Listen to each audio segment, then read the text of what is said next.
ಒಂದನೇದಾಗೆ ಬಡ್ಡಿ ದರವನ್ನು ಪ್ರತಿಸ್ಪರ್ಧಿ ದೇಶಗಳಿಗೆ ಸಮನಾದ ಮಟ್ಟಕ್ಕೆ ತರಬೇಕು. ನಮ್ಮ ಆಜುಬಾಜು ದೇಶಗಳಿದಾವೆ ಬಡ್ಡಿ ರೇಟ್ ಏನೈತೆ, ಅಲ್ಲಿ ನಮ್ಮದು ಏನೈತಿ, ಚೈನಾದಲ್ಲಿ ಏನೈತಿ, ಅದು ನೋಡಿ ಅದರಲ್ಲಿ ಹೋದ್ರೆ ನಮ್ಮ ಬಡ್ಡಿ ರೇಟ್ ಮಾಡಬೇಕು.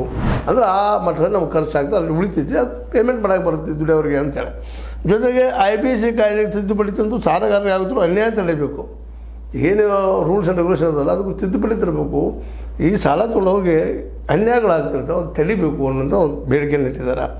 ದಿವಾಳಿಯ ಪ್ರಕ್ರಿಯೆ ಸಂದರ್ಭದಲ್ಲಿ ಕಂಪ್ನಿಗಳ ಆಸ್ತಿ ಮಾರಾಟದಿಂದ ಬರುವ ಹಣವನ್ನು ದಿವಾಳಿ ಆದ ಕಂಪ್ನಿ ಮಾಡೋಕ್ಕಾಗಲಿಲ್ಲ ಅಂಥ ಸಂದರ್ಭದಲ್ಲಿ ಮಾಡಬೇಕು ಅಂತಂದ್ರೆ ನೌಕರರು ವೇತನಕ್ಕೆ ಪಾವತಿ ಮಾಡೋದಕ್ಕೆ ಶಾಸನಬದ್ಧ ಪಾವತಿಗಳಿಗೆ ಬಳಸಿಕೊಡಲು ಆದ್ಯತೆ ನೀಡಬೇಕು.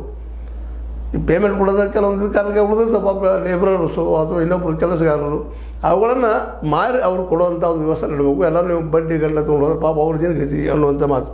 ಜೊತೆಗೆ ದಿವಾಳಿ ಪ್ರಕ್ರಿಯೆ ಸಂದರ್ಭದಲ್ಲಿ ವೃತ್ತಿಪರರನ್ನು ರಾಷ್ಟ್ರೀಯ ಕಂಪ್ನಿ ಕಾನೂನು ನ್ಯಾಯಮಂಡಳಿಯು ಸ್ವತಂತ್ರವಾಗಿ ನೇಮಕ ಮಾಡುವಂತೆ ಆಗಬೇಕು. ನೇಮಕದಲ್ಲಿ ಸಾಲದಾತ ಕಂಪ್ನಿಗಳ ಪಾತ್ರ ಇರಬಾರದು. ಸಾಲ ಏನು ಕಂಪ್ನಿ ಇರ್ತಾವೆ, ಸಾಲ ತೊಗೊಂಡಂಥವು ಅವುಗಳ ಪಾತ್ರ ಇರಬಾರ್ದು. ಹಿಂಗೆ ಒಂದೇನೋ ಹೇಳ್ತಾರೆ. ಅದು ಒಟ್ಟು ಮೊದಲಿರೋ ಏನಪ್ಪ ಅಂದ್ರೆ ಬಡ್ಡಿ ಕಡಿಮೆ ಮಾಡಿರಿ ಅಂತೇಳಿ.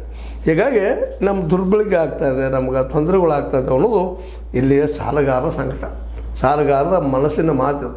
ನಾವು ಬೆಳಿಬೇಕಾದ್ರೆ ಮೊದಲು ನೀವು ಬಡ್ಡಿ ದರ ಕಡಿಮೆ ಮಾಡಿರಿ. ರೆಪೋ ದರ 5.5 ಆದರೆ ಅದನ್ನು 10ಗಿಂತ ಹೆಚ್ಚು ಮಾಡ್ತಾರೆ ಇವರು ಉಳಿದ ಬ್ಯಾಂಕ್ದವರೆಲ್ಲ ಕುಡ್ಕೊಂಡು.